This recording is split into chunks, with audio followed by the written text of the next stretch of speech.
Welcome to Path IAS academy. मैं सुरेंद्र सप्रे और आज हम देखने वाले हैं ओलंपिक्स का सेकंड पार्ट। फर्स्ट पार्ट में हमने देखा था कि history of Olympic, ancient Olympic और आपका मॉडर्न ओलंपिक्स का हिस्ट्री देखी थी हमने। आज हम देखने वाले हैं इंडियन पर्सपेक्टिव में इंडिया एट ओलंपिक्स में और भारत का क्या योगदान रहा, किन खिलाड़ियों का विशेष योगदान रहा हमारे प्यारे भारत को आगे बढ़ाने में, खेल को आगे बढ़ाने में। चलिए हम शुरुआत करते हैं इस वीडियो की और सबसे पहले इसका इतिहास देखेंगे कि शुरुआत कहां से हुई। देखिए, ये नॉर्मन प्रिटकार्ड जो है, इनको माना जाता है कि ये पहले इंडियन है, ऐसा कहा जाता है, लेकिन ऑफिशियल रिकॉर्ड हमारे पास नहीं है और ऑफिशियली इसको नहीं माना जाता है। ये थे कौन? ये पश्चिम बंगाल में इनके जो फादर थे वो, इनकी पैदाइश यहीं की है, पश्चिम बंगाल की। इनके फादर जो है वो ब्रिटिश इंडिया में एक ऑफिशियल थे और इनका जन्म यहीं पश्चिम बंगाल में हुआ था। तो किस्सा ऐसा था, 1900 की बात है। ये गए थे अपने ब्रिटेन गए हुए थे, लंदन गए हुए थे और इन्हें पता चलता है कि फ्रांस के पेरिस में ओलंपिक खेलों का आयोजन किया जा रहा है उस साल का 1900 का। तो इनको पता चला और ये दौड़ने में ये धावक थे, काफ़ी इनका अच्छा रिकॉर्ड था दौड़ने में भारत में। तो ये चले गए वहाँ पे और जाके इन्होंने वहाँ पार्टिसिपेट किया और 2 मेडल भी जीते। कितने मेडल जीते? 2 मेडल। और दोनों मेडल कैसे थे? सिल्वर मेडल थे। और इसीलिए बोला जाता है first Asian nation to win an Olympic medal भी बने थे वहाँ पे, फर्स्ट एशियन नेशन बने थे। लेकिन रिकॉर्ड के हिसाब से हम मानते हैं कि जो पहले इंडिविजुअल मेडल्स थे, इंडिविजुअल इसलिए बोल रहा हूं कि इसके पहले जो है 1928 से आगे चल के हम देखेंगे हॉकी का जो इतिहास है ओलंपिक में, उसको देखेंगे। ठीक है, तो इंडिविजुअल मेडल पहले तो टीम इवेंट में, जैसे कि हॉकी है, हॉकी में हमारे मेडल्स थे। ठीक है, 1928 से 1956 तक हमने गोल्ड उसमें लिया है। ठीक, और ये जो था इंडिविजुअल, फर्स्ट इंडिविजुअल मेडल था आफ्टर इंडिपेंडेंस और इनको बोला जाता है केडी जाधव रेसलिंग में। और कहाँ पे हुआ था? हेलसिंकी, फिनलैंड, 1952 की बात है। और इनका जो मेडल था वो था ब्रॉन्ज मेडल था। ठीक, यहां तक की चीजों को हमने मान के चला कि फर्स्ट इंडियन जो थे वो कौन थे? हमारे केडी जाधव थे और रेसलिंग था इनका, हेलसिंकी, फिनलैंड, और इनका जो मेडल था वो ब्रॉन्ज मेडल था। ये तो हुई यहां तक की बात। अब ये देखते हैं कि इतिहास क्या था, शुरुआत कैसे हुई, भारत में किसने इसको ओलंपिक खेलों के लिए भारत की टीम को सपोर्ट किया और इंटरनेशनल ओलंपिक कमेटी में ओलंपिक गेम्स के लिए भारत की अगुवाई किसने की। तो 1920 की बात है कि सर दोराबजी टाटा एंड उस समय के जो बॉम्बे के गवर्नर थे जॉर्ज लॉयड, इन 2 व्यक्तियों के सहयोग से भारत को स्थान मिला कहां पर? इंटरनेशनल ओलंपिक कमेटी में, और पार्टिसिपेशन बना इनका गेम्स में। ठीक है, अब देखिए, provisionally all India Olympic committee ये बनी थी हमारी 1923 में, लेकिन ऑल इंडिया ओलंपिक गेम्स की शुरुआत कब हुई? फरवरी 1924 में। ठीक है, ऑल इंडिया ओलंपिक गेम्स की शुरुआत 1924 में हुई। इनका काम था टीम सेलेक्ट करना और कब के लिए? 1924 के जो ओलंपिक थे पेरिस में, उसके लिए। बाद में यही ऑल इंडिया ओलंपिक गेम्स, इनका नाम बदल के कर दिया गया नेशनल गेम्स ऑफ इंडिया। अभी जो हम देखते हैं कि नेशनल गेम्स है वो इनिशियली वो क्या थे? ऑल इंडिया ओलंपिक गेम्स हुआ करते थे। इनसे क्या होता था? ऑल इंडिया ओलंपिक गेम्स में जो खिलाड़ी अच्छा प्रदर्शन करते थे उन्हें ही ओलंपिक की टीम में शामिल कर वहां भेजा जाता था ओलंपिक्स में। तो ये था एक ब्रीफ थोड़ा सा इतिहास था। तो शुरुआत की थी सर दोराबजी टाटा ने और उनका सहयोगी थे गवर्नर ऑफ बॉम्बे उस समय के जॉर्ज लॉयड। ठीक है, नेक्स्ट देखते हैं formation of Indian Olympic association. जैसे कि वैश्विक स्तर पर क्या है? इंटरनेशनल ओलंपिक एसोसिएशन है, वैसे ही भारत में और जितने मेंबर कंट्रीज हैं उनकी हर एक की अपनी ओलंपिक एसोसिएशन होती है, वैसे ही भारत में है। तो इसकी जो शुरुआत थी प्रोविजनली 1927 में इंडियन ओलंपिक कमेटी का गठन होता है और बाद में ये इंडियन ओलंपिक एसोसिएशन बनता है। ठीक है, अब इसमें क्या था, इसका जो मेन उद्देश्य था वो खेलों को क्या करना था, प्रमोट करना था और उसके विकास को प्रमोट करना था, development of sports in India. ठीक है, खेलों के जो डेवलपमेंट है उसको प्रमोट करना था और host cities for national games, मतलब नेशनल गेम कहां पर होगा, जैसे 2020 का गोवा में होना था 36वां नंबर और 37वां नंबर जो है वो छत्तीसगढ़ में होना था 2021 में। तो ये दोनों कोविड के कारण अभी नहीं हो पाया है। ठीक है, तो सेकंड काम क्या था इसका, पहला तो था प्रमोट करना, जो स्पोर्ट्स का डेवलपमेंट है उसको प्रमोट करना, दूसरा होस्ट सिटीज चूज करना फॉर नेशनल गेम्स और तीसरा टीम भेजना कहां पर, समर ओलंपिक में, है ना, थ्रू नेशनल गेम्स।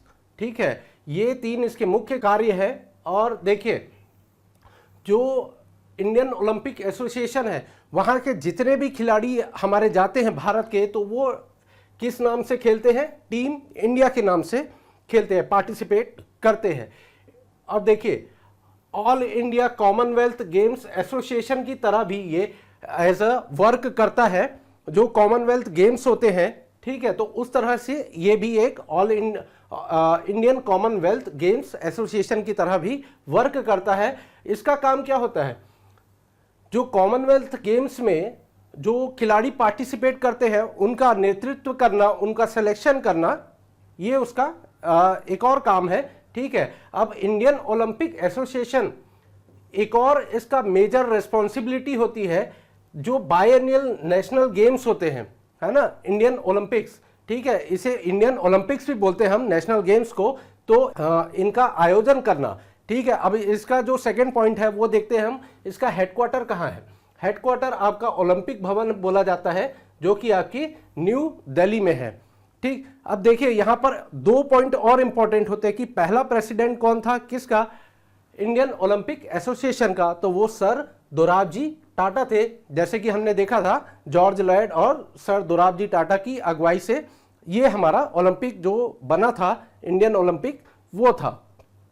और रिसेंट में अभी इसके जो प्रेसिडेंट है वो है नरेंद्र बत्रा, जो 2017 से लेकर अभी तक है ये। ठीक है, यहां तक चीजें हमने फॉर्मेशन देख लिया। अब नेक्स्ट हम देखते हैं कि हॉकी का, जैसे कि हम जानते हैं कि गोल्डन एरा ऑफ हॉकी है भारत में, और वो 1928 से 1956 तक भारत का एकाधिकार रहता है पूरे हॉकी के फील्ड में। पूरे जो ओलंपिक गेम्स हैं उसमें भारत का बहुत बड़ा योगदान रहता है। और कब से, 1928 से 1956। ठीक है, इसी को गोल्डन एरा ऑफ हॉकी बोला जाता है एट ओलंपिक गेम्स। यहां तक चीजें समझ आई होंगी। अब देखिए 1928 से लेकर 1956 तक भारत ने लगातार 6 गोल्ड मेडल जीते। कब से कब तक, 1928 से 1956 तक। अब आजादी के बाद यह हुआ, 1947 में भारत को मिलती है, अंग्रेजों से आजादी मिलती है, ब्रिटिश से हमको मिलती है आजादी। और हम जो लंदन गेम्स हुए 1948 में, 1948 में, आजादी के बाद की बात कर रहा हूं मैं, फिर से हमने गोल्ड जीता। कहां पे, लंदन ओलंपिक में, उन्हीं के घर में जाके हमने उन्हीं को हराया और हमने जीता गोल्ड। ये बहुत बड़े गर्व की बात है भारत के लिए। अब देखिए मेडल्स की अगर मैं बात करूं, 2020 टोक्यो ओलंपिक 2020 में भारत की टीम को मिला ब्रॉन्ज, भारत की हॉकी टीम को ब्रॉन्ज मेडल मिला, 3rd पोजीशन रहा। और उसी को मिला के ओवरऑल यहां पे भारत के जो मेडल है वो आपके 12 मेडल हैं, जिनमें से 8 गोल्ड, 1 सिल्वर और 3 ब्रॉन्ज है। ये हमें ध्यान में रखना है कि अभी तक टोक्यो ओलंपिक 2020 तक भारत की हॉकी टीम ने 12 मेडल जीते हैं, जिसमें 8 गोल्ड, 1 सिल्वर और 3 ब्रॉन्ज है। अब देखिए जहां बात हो रही है हॉकी की और मेजर ध्यानचंद जी की बात ना हो, ऐसा तो हो नहीं सकता। और रिसेंटली अभी न्यूज में भी है, क्यों न्यूज में है वो देखते हैं हम। देखिए मेजर ध्यानचंद, इनका बड़ा किस्सा रहा है। ठीक है, जादूगर बोला जाता था इन्हें, हॉकी का जादूगर भी बोला जाता था। इनकी जो जन्म तिथि है 29 अगस्त को नेशनल स्पोर्ट्स डे भारत में मनाया जाता है। इसको ध्यान रखेंगे, वेरी इंपॉर्टेंट पॉइंट है ये कि 29 अगस्त को भारत में नेशनल स्पोर्ट्स डे मनाया जाता है। किसकी जयंती के दिन? मेजर ध्यानचंद के।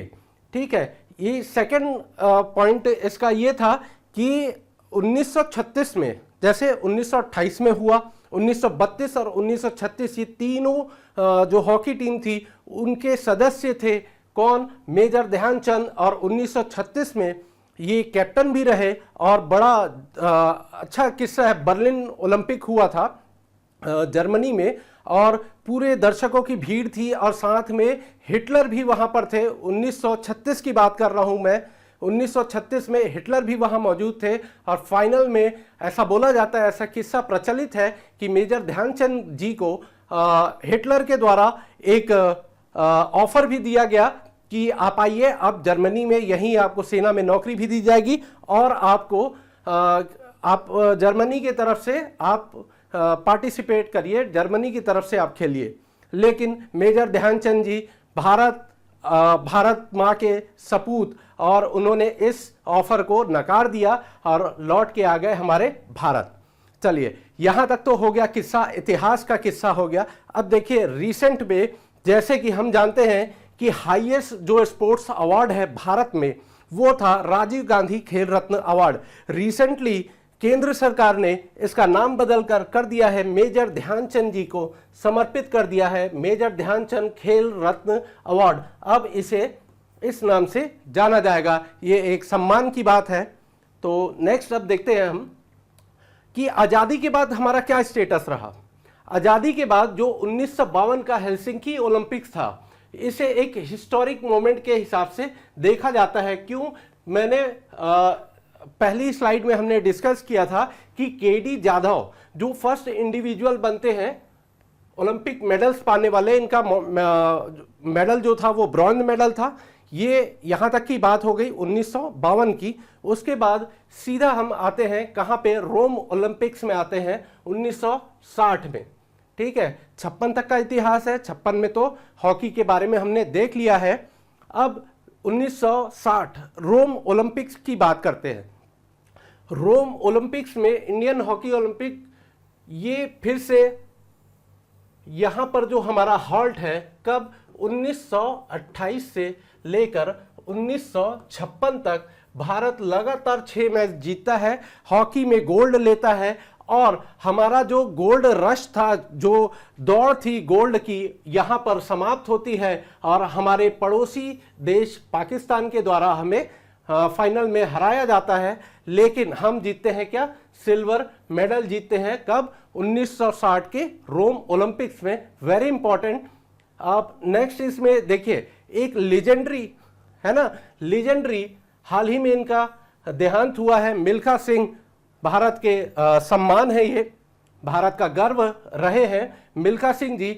और 1960 के रोम ओलंपिक्स में इनका जो स्थान था वो चौथा स्थान था। ये थोड़ा सा उस समय एक टेक्निक होती थी फोटो फिनिश करके, तो उसके हिसाब से अगर देखें आप, अब गूगल में इसको देखेंगे कि photo finish technique of final match of Milkha Singh, तो उस समय का जो 400 मीटर का रेस था उसमें इन्हें टेक्निकली 4th स्थान दिया गया। लेकिन आप वहां पे देख के खुद जज करेंगे कि उनका स्थान तीसरा था या चौथा था। तो ये तो बात हो गई सम्मान की मिल्खा सिंह जी के। अब नेक्स्ट देखते हैं 1976 की बात करते हैं, मॉन्ट्रियल ओलंपिक। मॉन्ट्रियल आपका कनाडा की बात कर रहे हैं, 1976 की बात कर रहे हैं। It was the first time since 1924 India were unable to win a single medal. मतलब ये पहली बार हुआ, कब से? 1924 से। ठीक है, ये पहली बार ऐसा हुआ कि भारत को खाली हाथ लौटना पड़ा, कोई भी मेडल उसे यहां पे नहीं मिलता है। कब? 1976 की बात है। नेक्स्ट बाद में फिर इस जो लॉस्ट ग्लोरी थी, जैसे कि कब? 1976 में भारत का 1960 में ओलंपिक का जो गोल्ड रश था वो टूटा था। फिर 1976 में कोई भी मेडल नहीं मिलता है। अब बात करते हैं 1980 की बात करते हैं। तो 1980 में आप यहां पे देखेंगे कि भारत ने जो मॉस्को ओलंपिक था वहाँ पे फिर एज अ चैंपियन इमर्ज होता है, फिर उभर के आता है हमारा प्यारा भारत, और हॉकी ने यहाँ पे अपना कमाल दिखाया। 1980 मॉस्को ओलंपिक्स की बात कर रहा हूं मैं।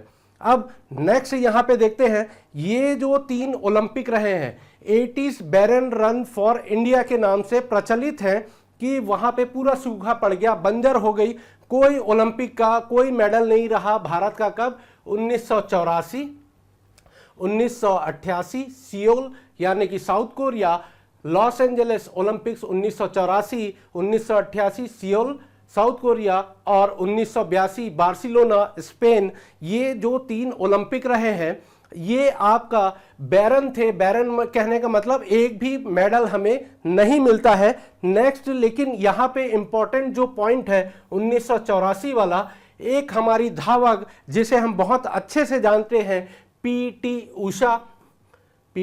ऊषा, ये सम्मान की बात है, यहां उभर के आते हैं। यहां भी इनका सेम वही जो मैंने मिल्खा सिंह जी की बात की थी, ये हडल रेस थी, 400 मीटर की हडल रेस थी।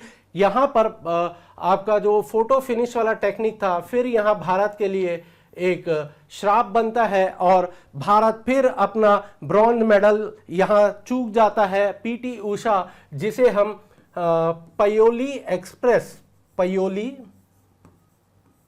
एक्सप्रेस इनका उपनाम है, या बोल दे उड़ान परी या गोल्डन गर्ल, ये तीनों नाम याद रखेंगे। गोल्डन गर्ल, ये तीनों इसके उपनाम थे। किसके? पीटी ऊषा के। 1984 लॉस एंजलिस जो ओलंपिक्स था वहां पर चौथे स्थान पर फिनिश करती है, ब्रॉन्ज मेडल चूक जाती है ब्रॉन्ज मेडल से।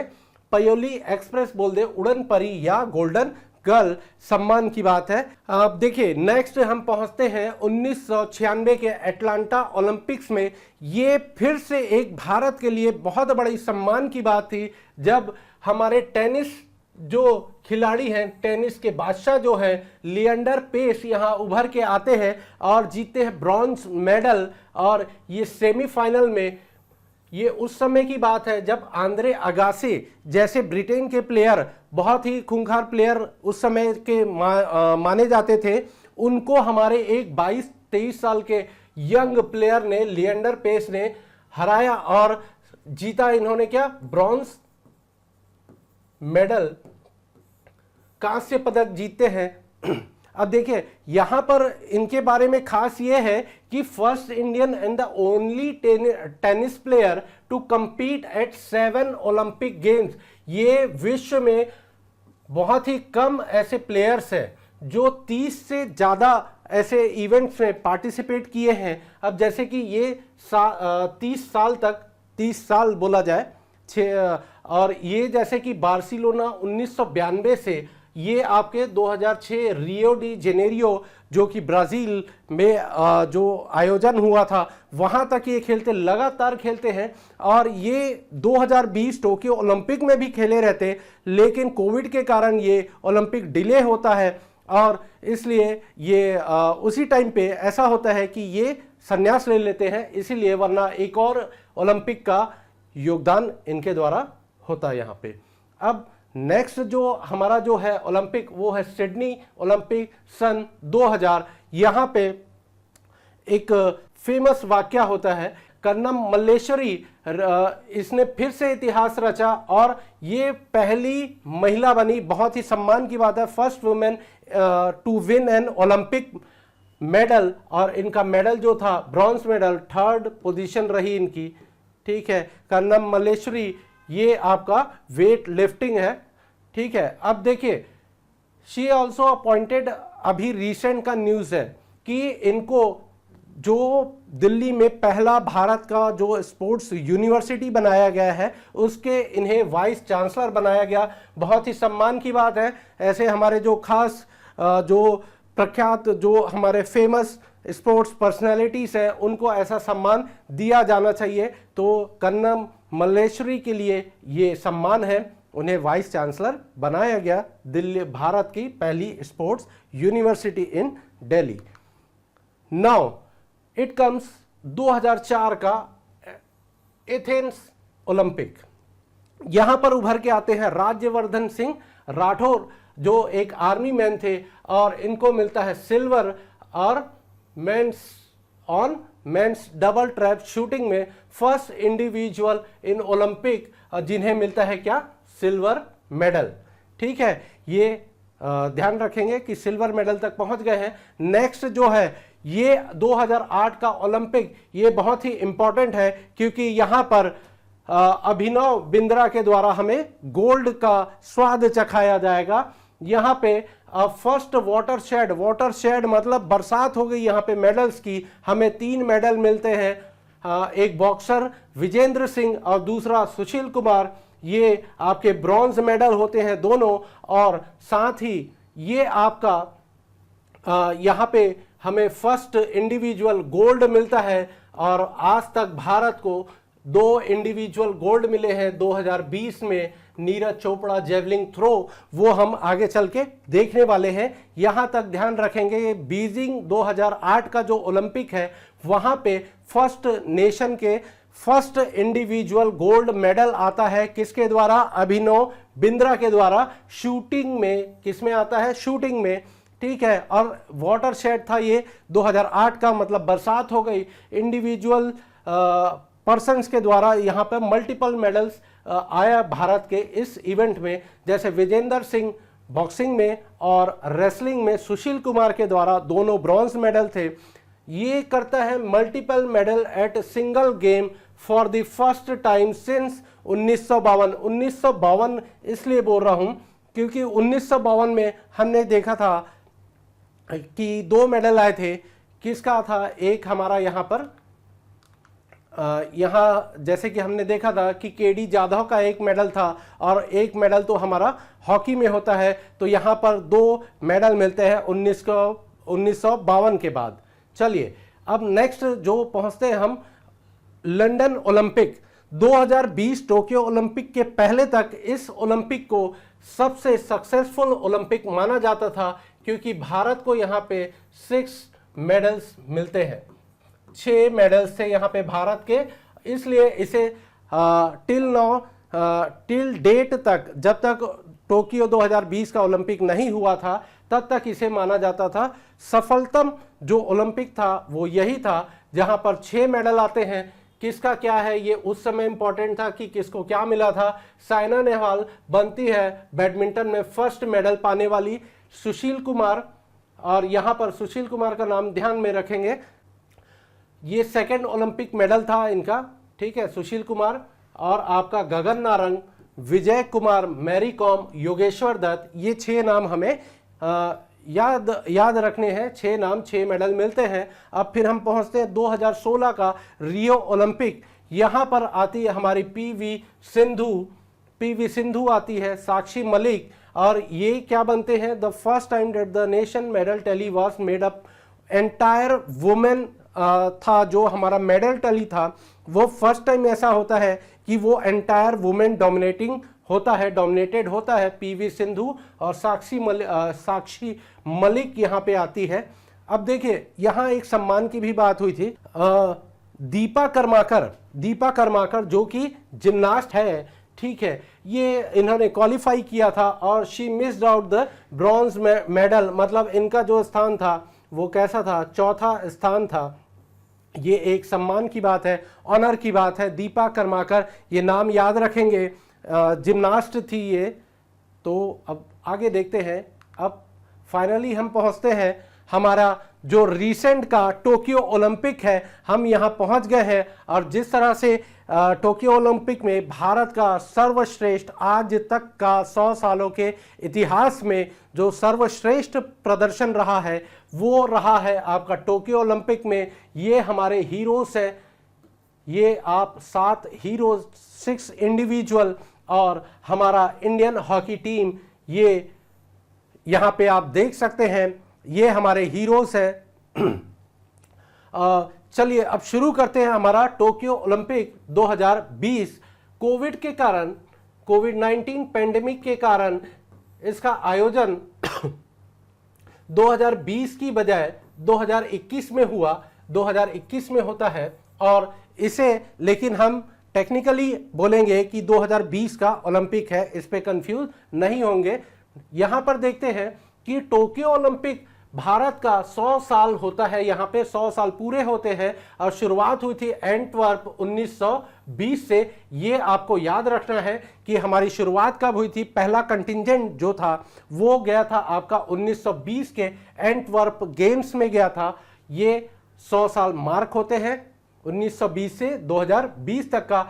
अब ये देखिए, ये जो था, जैसे कि हमने बात की कि ये मोस्ट सक्सेसफुल ओलंपिक अब तक का, पहले कौन सा था, लंदन था 2012। अब हमें जो याद रखना है वो टोक्यो मोस्ट सक्सेसफुल, वहां 6 हुए थे, यहां 7 हो गए।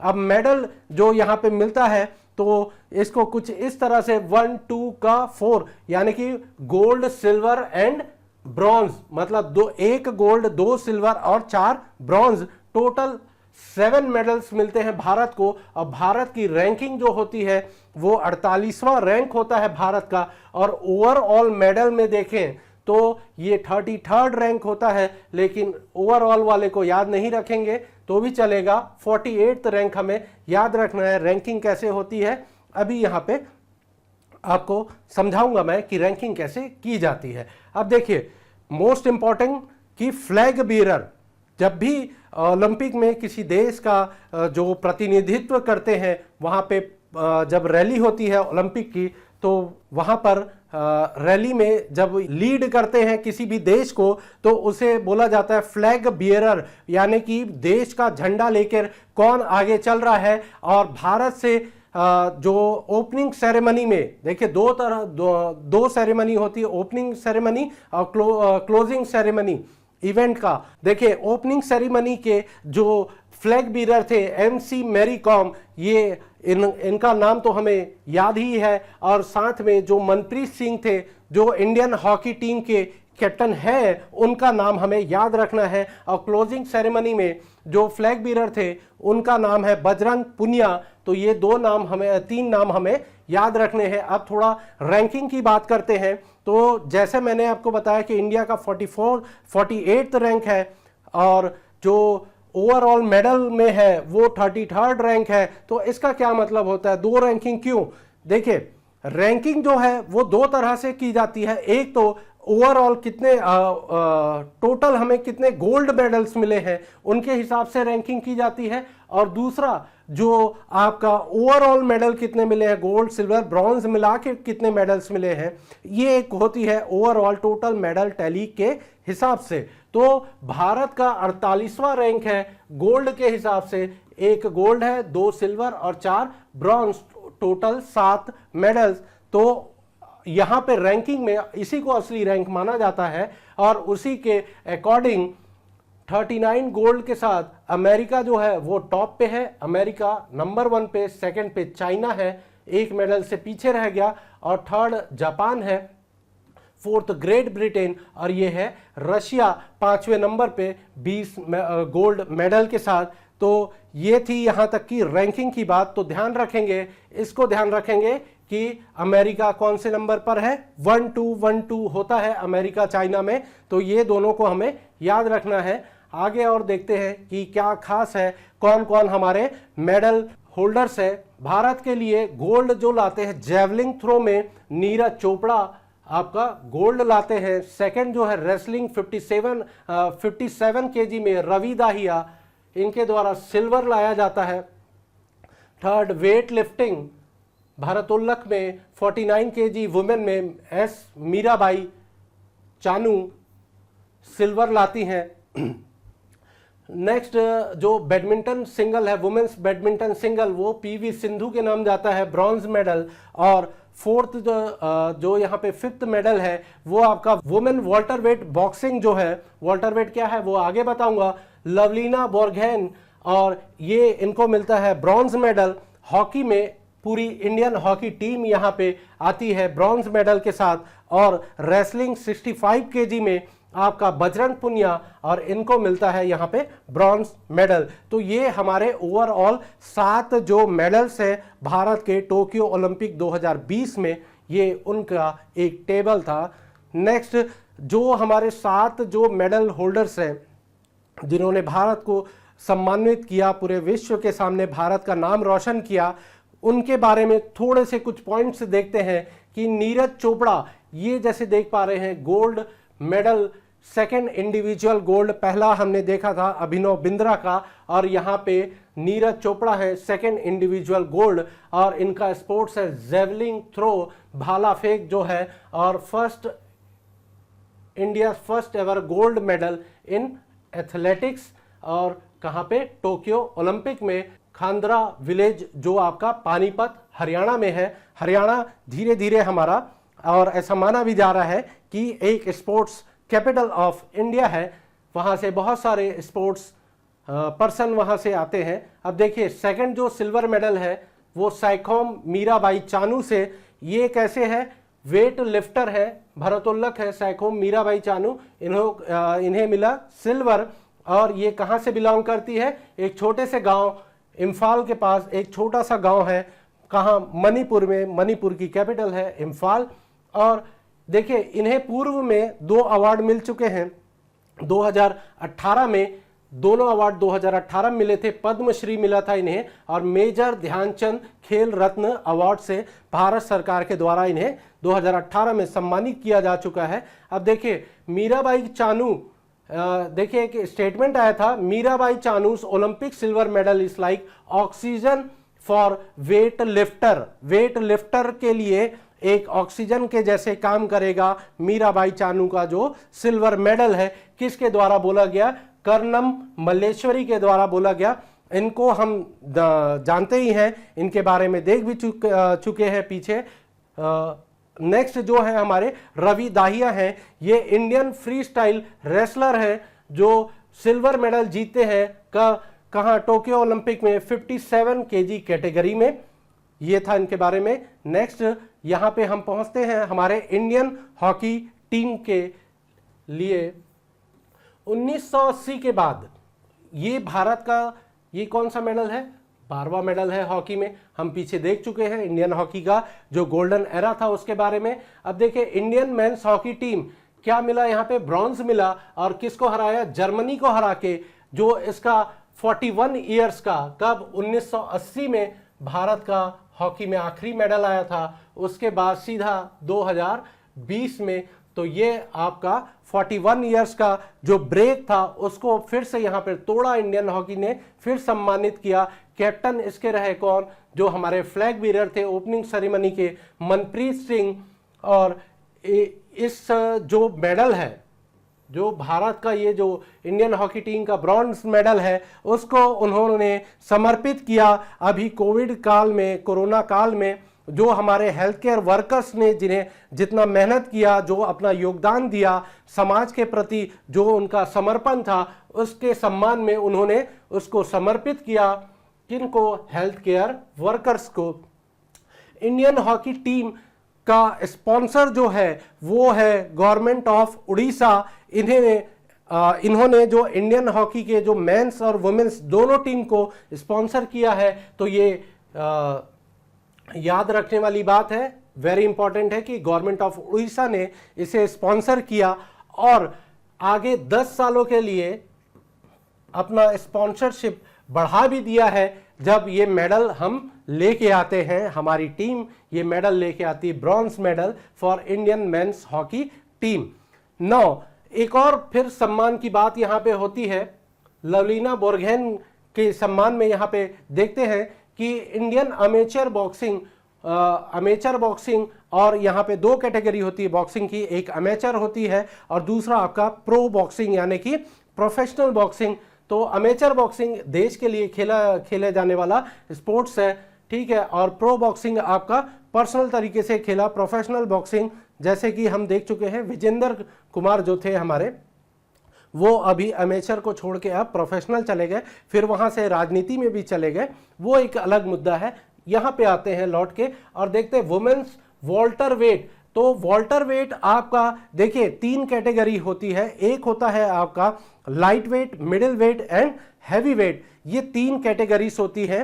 बॉक्सिंग की, और उन्हीं में वाल्टर वेट जो होता है, ये आपका लाइट वेट और मिडिल वेट के बीच का जो कैटेगरी होता है उसे वाल्टर वेट बोला जाता है। और ये थर्ड इंडियन बॉक्सर बनी, ये मेडल जीतने वाली, ओलंपिक में मेडल जीतने वाली ये बन गई कौन सी, तीसरी इंडियन बॉक्सर। नेक्स्ट देखते हैं, 6th person from Assam to receive Arjun award.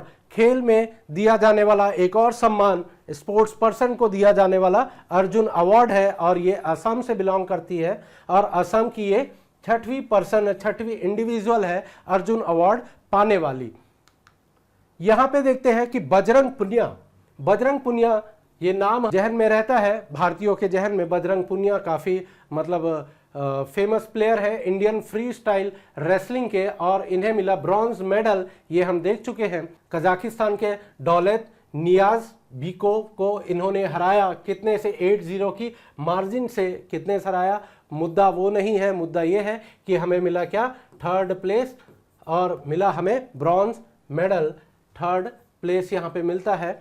और he is the only wrestler to win 3 medals, 3 medal जीतने वाले, कहां पे, वर्ल्ड रेसलिंग चैंपियनशिप में 3 मेडल जीतने वाले अकेले ये प्लेयर है, अकेले इंडियन रेसलर हैं। अब देखिए फिर से मैं सम्मान की बात करूंगा, पीवी सिंधु। पीवी सिंधु ये जो बनती है, यहां पे देखिए फर्स्ट इंडियन वुमेन जो मल्टीपल मेडल जीतती है, एक से ज्यादा मेडल जीतने वाली ओलंपिक में। टीम इवेंट की बात नहीं कर रहा हूं, वो तो हॉकी टीम तो लगातार उसके 12 मेडल हैं लगातार कई मल्टीपल मेडल्स हैं हॉकी टीम के। लेकिन इंडिविजुअल में देखूं तो आपके यहाँ पे जैसे सुशील कुमार, ये फर्स्ट इंडियन है और ये फर्स्ट वुमेन है, ठीक है, और सेकंड इंडियन बन गई है कौन, पीवी सिंधु।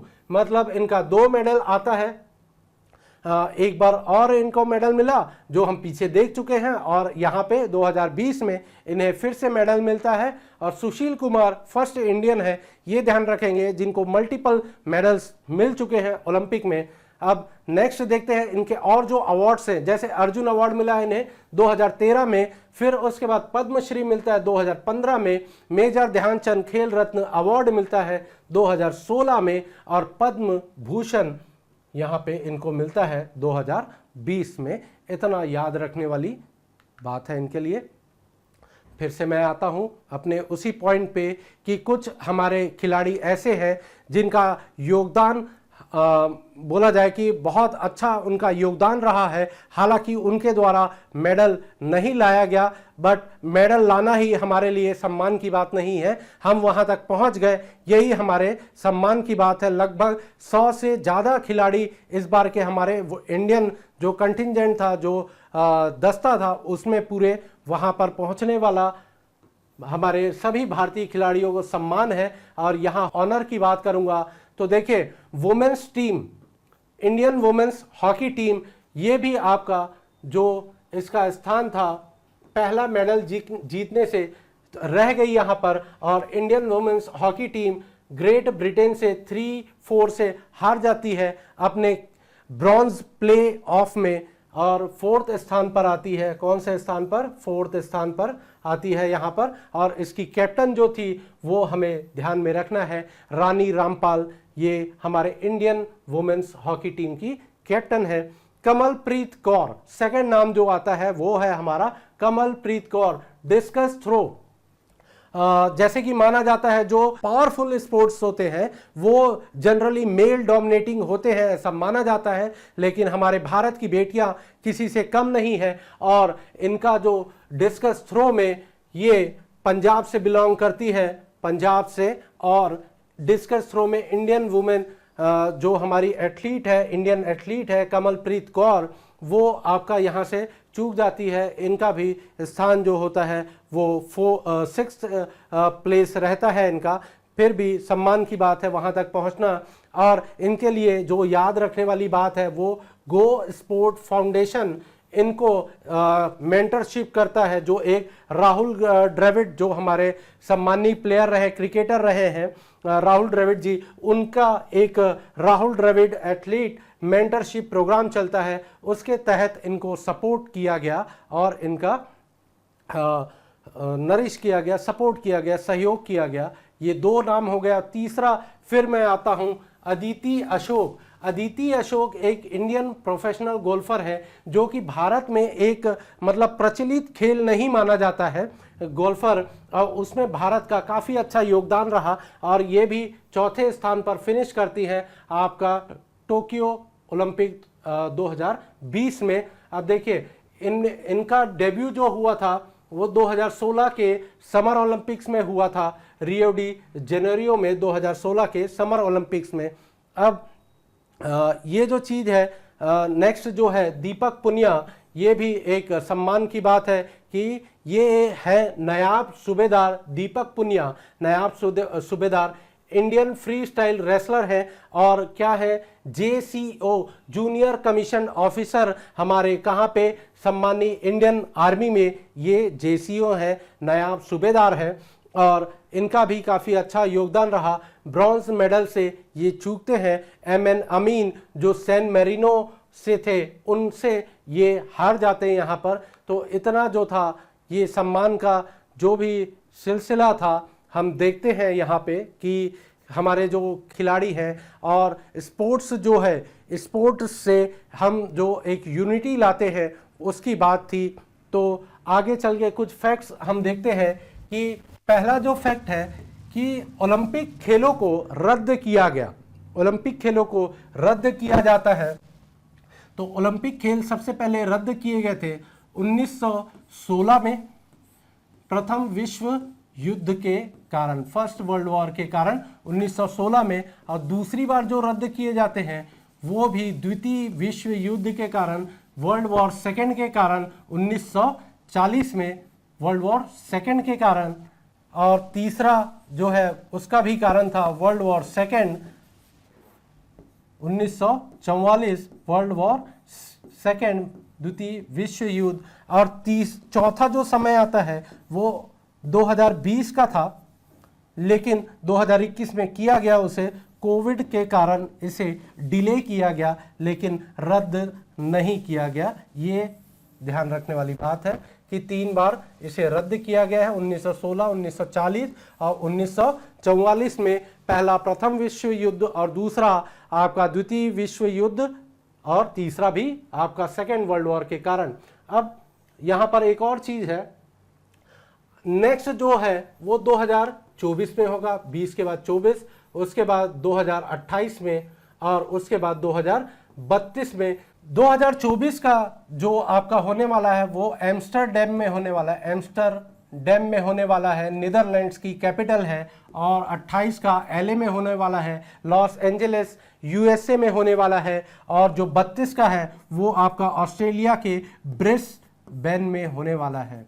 ये चीज़ें हमें ध्यान में रखनी है और उम्मीद करता हूँ यहाँ तक की चीज़ें समझ आई होगी। And thank you very much, बहुत बहुत धन्यवाद।